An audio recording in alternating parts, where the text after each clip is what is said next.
Good morning student and welcome back to the class. Previous class में हम लोगों ने क्या पढ़ा था, लिक्विड रेशियो स्टार्ट किया था जिसमें करंट रेशियो और क्विक रेशियो निकालना सीखा था। उसी पे बेस आज क्वेश्चन कराते हैं, ठीक है। तो बुक ओपन करना और क्वेश्चन नंबर 4 देखना, ठीक है। Question number 4, from the following compute current ratio. Total asset दिया हुआ है आपका, नॉन करंट असेट है, शेयर होल्डर फंड है जिसमें शेयर कैपिटल दिया हुआ है, रिजर्व एंड सरप्लस दिया हुआ है और नॉन करंट लायबिलिटी दी हुई है। आपको निकालना क्या है, करंट लायबिलिटी निकालनी, ठीक है।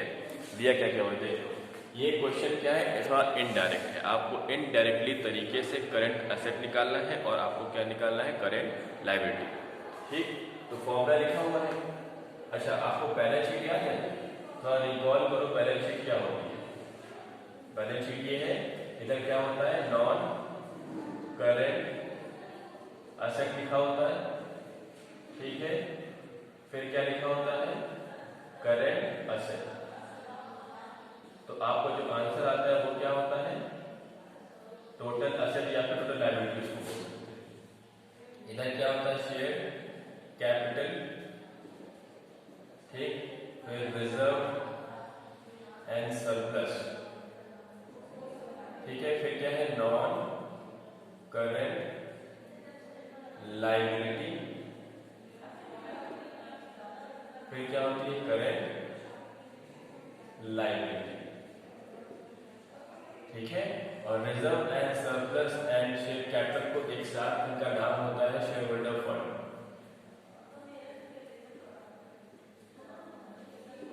ठीक है। ये आपकी बैलेंस शीट है, मैंने ये बताया नहीं हुआ है, ठीक है। ये भी मैंने बताया आपको नहीं हुआ है, ठीक है। तो अब इस क्वेश्चन में दिया क्या क्या, इस क्वेश्चन में देखो दिया क्या है, इसमें है टोटल असेट। क्वेश्चन नंबर 4 क्या क्या दिया हुआ है, टोटल असेट आपका दिया हुआ है कितना है, 40 लाख रुपीज। फिर क्या दिया हुआ है आपका, नॉन करंट असेट है आपका कितना है, 22 लाख रुपीज, 22 लाख रुपीज। उसके बाद आपका क्या दिया हुआ है, शेयर कैपिटल दिया हुआ है कितना है, 24 लाख रुपीज। फिर क्या दिया हुआ है, रिजर्व दिया हुआ है आपका, रिजर्व है इसमें आपका 3 लाख रुपीज। फिर क्या दिया हुआ है, नॉन करंट लायबिलिटी दी हुई है आपकी कितना है, नॉन लायबिलिटी 8 लाख रुपीज, ठीक।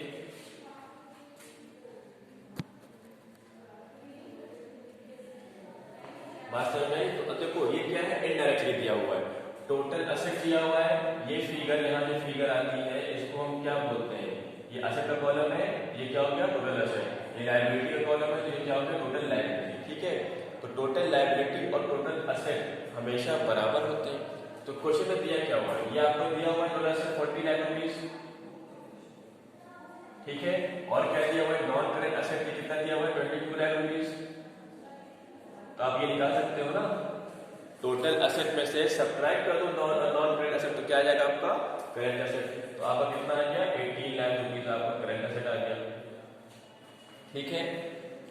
बैलेंस शीट की बैलेंस शीट है, ये हमेशा टैली होती है। अगर ये 40 लाख का कॉलम है तो ये भी कॉलम कितने का होगा, 40 लाख का होगा, ठीक है। ये वाला कॉलम, ठीक है। ये भी कितना हो गया, 40 लाख हो गया, ठीक। अब इसमें दिया क्या क्या हुआ है, शेयर कैपिटल दिया हुआ है, मतलब ये दिया हुआ है 24 लाख। फिर क्या दिया हुआ है, रिजर्व दिया हुआ कितना है, 3 लाख रुपीज। फिर क्या दिया हुआ है, non current liability 8 lakh rupees. तो टोटल आपका दिया है 40 लाख रुपीज। टोटल में से आप ये तीनों सब्ट्रैक्ट करो, आपको क्या निकल आएगा, करंट लायबिलिटी निकल आएगा। बेसिकली कहने का ये मतलब है, इस चैप्टर में बहुत सारी चीजें आपको इनडायरेक्टली निकालनी पड़ेगी। तो आपको पता होना चाहिए कि बैलेंस शीट में क्या चीज कहाँ आती है और किसको क्या सब्ट्रैक्ट करने से निकलता है। इसके लिए आपको बैलेंस शीट पूरी याद होनी चाहिए और आपको प्रैक्टिस करना पड़ेगा। यहाँ कितना जाएगा, 24 प्लस 3 27, 27 प्लस 8 35, 35 माइनस 40, ये हो गया 5 लाख रुपीज। तो आपका करंट लायबिलिटी कितनी हो गई, 5 लाख रुपीज, ठीक है। तो आपका यहाँ फॉर्मूला क्या है, करंट लायबिलिटी का कितना आ गया, 18 18 लाख करंट एसेट है आपका और करंट लायबिलिटी कितनी है आपकी 5 लाख रुपीज। तो इसको डिवाइड करके आप निकाल लेंगे तो इसका आंसर कितना आएगा, इसका आंसर आएगा 3.6:1। ठीक है, इसको पूरा कॉपी करो। ये इनडायरेक्ट क्वेश्चन है, how to find out the current asset and current liability.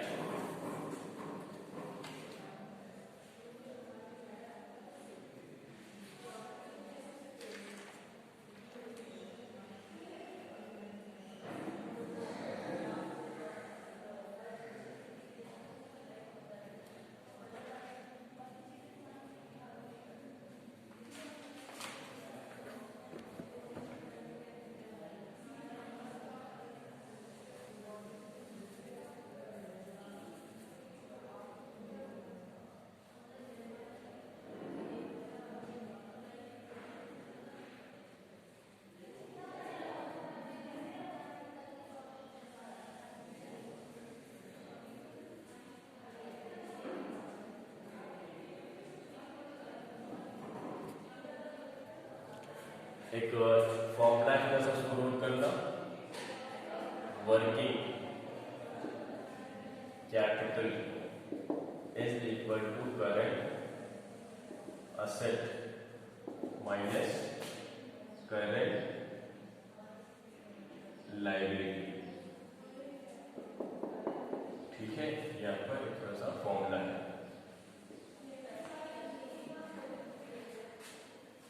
अच्छा, एक चीज देखना, आपका करंट रेशियो का फॉर्मूला क्या है, current asset upon current liability. ये आपका फॉर्मूला है।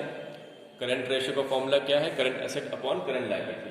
ये रेशियो इंक्रीज कब होगा या डिक्रीज कब होगा या फिर कांस्टेंट कब रहेगा। ठीक है, ये रेशियो इंक्रीज कब होगा, डिक्रीज कब होगा और कांस्टेंट कब रहेगा। जब आपका करंट असेट बढ़ जाए और यहाँ कोई चेंज ना हो तो आपका करंट रेशियो क्या होगा, करंट रेशियो क्या होगा आपका, करंट रेशियो आपका बढ़ेगा। ठीक है, ये पहला केस हो गया। सेकंड केस, करंट असेट है, करंट लायबिलिटी है। करंट असेट बढ़ रहा है, करंट लायबिलिटी भी बढ़ रहा है, तो यहाँ पास अगर दोनों ही बढ़ रहे हैं सेम प्रोपोर्शन,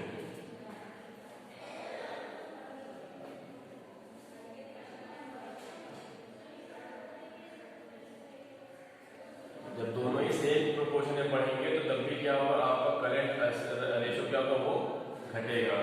थर्ड केस क्या है, करंट असेट है और करंट लायबिलिटी है। ठीक है, यहाँ पास कोई चेंज नहीं है, करंट असेट में नो चेंज और करंट लायबिलिटी आपका इंक्रीज हो रहा है, तब आपको क्या होगा, तब भी आपका जो करंट रेशियो है वो क्या होगा, डिक्रीज होगा। ठीक है, इसको कॉपी कर लेना। इस पे मैं छोटा सा एग्जांपल करा देता हूँ।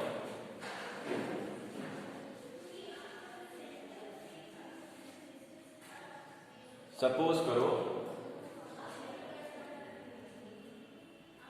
फॉर्मूला क्या है, करंट रेशियो का फॉर्मूला क्या है, current asset upon current liability. ठीक है, पहला point, goods purchase on credit 50,000। ठीक है, इसका मतलब क्या हो गया, ये मान लो ये है 2 लाख रुपीज करंट असेट और ये है 1 लाख रुपीज। रेशियो क्या क्या 2:1 का रेशियो। ठीक है, अब गुड्स क्या होगा, गुड्स मैंने परचेज किया उधार पर 50,000, उससे क्या होगा, क्रेडिटर्स भी बढ़ेंगे और इन्वेंट्री भी बढ़ेगी, मतलब करंट असेट भी बढ़ेगा और करंट लायबिलिटी भी बढ़ेगी। देखो इफेक्ट क्या होगा, इफेक्ट क्या हो गया, तुम्हारा करंट असेट पहले 2 लाख था, अब कितना हो जाएगा, प्लस 50,000 अपॉन करंट लायबिलिटी पहले 1 लाख थी, अब कितना हो जाएगा, 50,000 से बढ़ जाएगा। ये हो गया 2.5 लाख रुपए और ये हो गया 1,50,000। तो अब इसका रेशियो क्या आएगा, इसका रेशियो कम हो जाएगा। ये मैथमेटिकल चीज है, कुछ बहुत हार्ड एंड फास्ट नहीं है। डिवाइड बाय 1.50, ये है 1.67 आ जाएगा रेशियो। ठीक है, सेकंड देख लेना,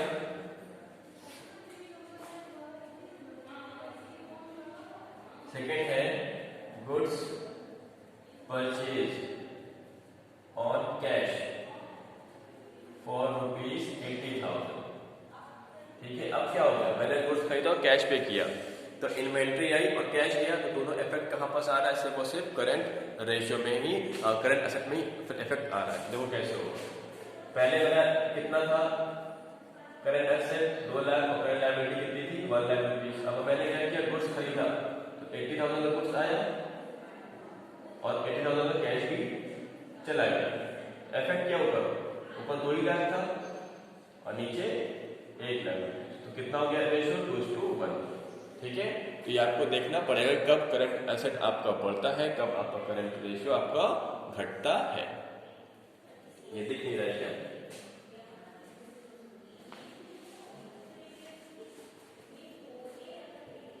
ये आपका हो गया कितना 2 लाख अपॉन 1 लाख, तो रेशियो कितना बन गया 2:1। ठीक है, अकॉर्डिंगली आपको देखना पड़ेगा। ठीक, एक क्वेश्चन और करते हैं छोटा सा।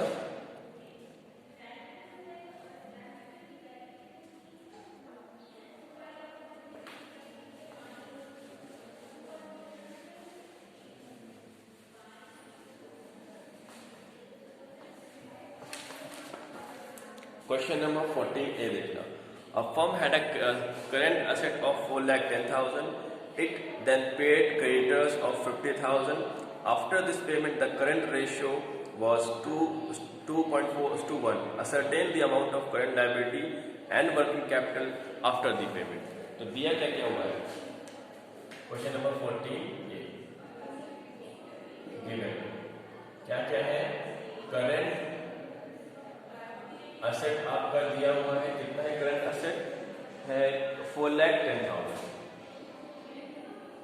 ये है बिफोर पेमेंट। ठीक है, उसके बाद क्या हो रहा है, इसके बाद क्या है, क्रेडिटर्स को पेमेंट हुआ है, पेमेंट टू क्रेडिटर्स, क्रेडिटर्स कितना पेमेंट हुआ है क्रेडिटर्स को 50,000। ठीक है, फिर उसके बाद क्या दिया हुआ, करंट रेशियो दिया हुआ है आफ्टर पेमेंट, पेमेंट के बाद करंट रेशियो क्या है वो दिया हुआ है 2.4:1, ये दिया हुआ था। फिर हमें निकालना है current liability working capital after the payment.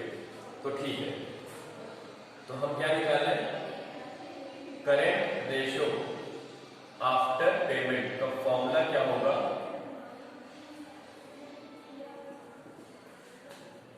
Current asset after payment upon current liability after payment. बात समझ में आई, क्यों किया ऐसा, क्योंकि करंट रेशियो दिया हुआ पेमेंट के बाद, तो हम जो करंट जब पेमेंट के बाद दिया हुआ है तो फॉर्मूला क्या होना चाहिए, करंट रेशियो पेमेंट के बाद और करंट लायबिलिटी भी पेमेंट के बाद। ठीक, तो अब देखना ये दिया हुआ है 2.4, ठीक, 1:1 का मतलब अपॉन 1, इसका कोई मतलब नहीं होता है, तो ये क्या दिया 2.4। करंट असेट आपका दिया हुआ है बिफोर पेमेंट दिया है 4,10,000।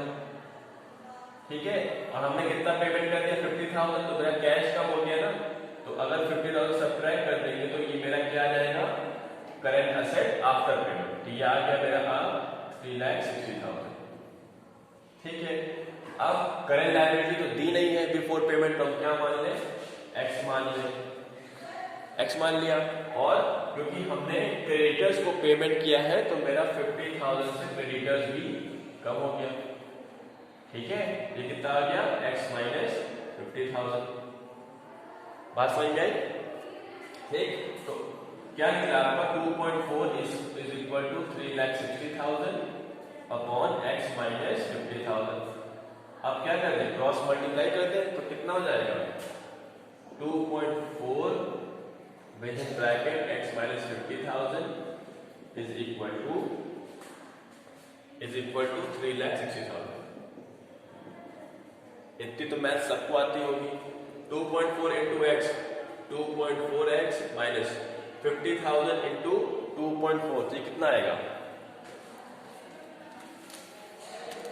2.4 इंटू 50,000, ये आ गया आपका 1,20,000। 1,20,000 इज इक्वल टू 3,60,000। ठीक है, हमें निकालना क्या है, x निकालना है, तो इसको यही रहने दो। 2.4x इज इक्वल टू, इसको इधर ले जाओ, यहाँ माइनस में इधर आएगा तो प्लस हो जाएगा, तो 3,60,000 plus 1,20,000। 2.4x is equal to, इसको ऐड करो 4,80,000। ठीक है, x इज इक्वल टू, यहाँ ये मल्टीप्लाई में इधर आएगा तो डिवाइड हो जाएगा, डिवाइड बाय 2.4। तो आपका आ गया 4,80,000 डिवाइड बाय 2.4, ये आ गया 2 लाख रुपीज। x आपका आ गया 2 लाख रुपीज, और x क्या था, x था करंट लायबिलिटी बिफोर पेमेंट। हमें निकालना क्या है, current liability after payment. Therefore current liability, इधर बताते हैं,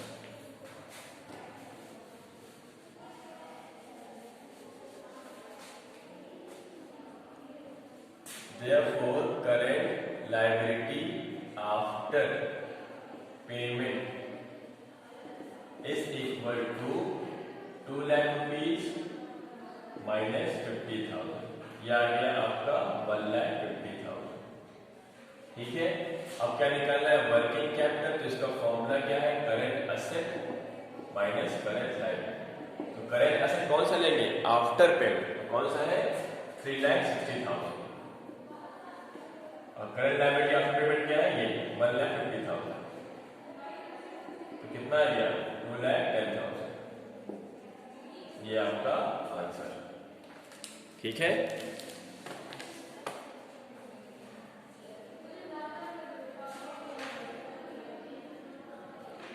तो क्वेश्चन नंबर ये हो गया, क्वेश्चन नंबर 14 तक आपका होमवर्क है। इसी में बेस कोई करंट असेट और करंट लायबिलिटी पे बेस क्वेश्चन है। ठीक है, वहां तक ट्राई करना, नेक्स्ट क्लास में इस पे बेस आगे क्वेश्चन कराएंगे। ठीक है, थैंक यू।